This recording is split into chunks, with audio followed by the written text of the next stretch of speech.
రథసప్తమి సందర్భంగా ఈరోజు మనం చిక్కుడుకాయలతో రథాన్ని తయారు చేస్తున్నామండి.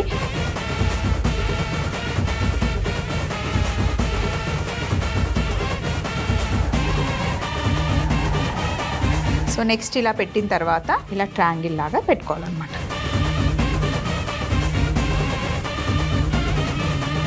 గంధంతో కానీ పసుపుతో కానీ బొట్లు పెట్టుకోవచ్చు.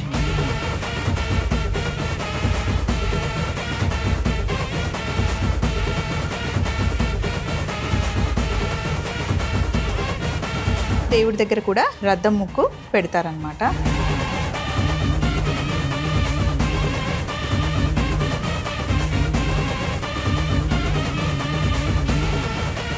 రథంని మధ్యలో ఉంచుతామన్నమాట.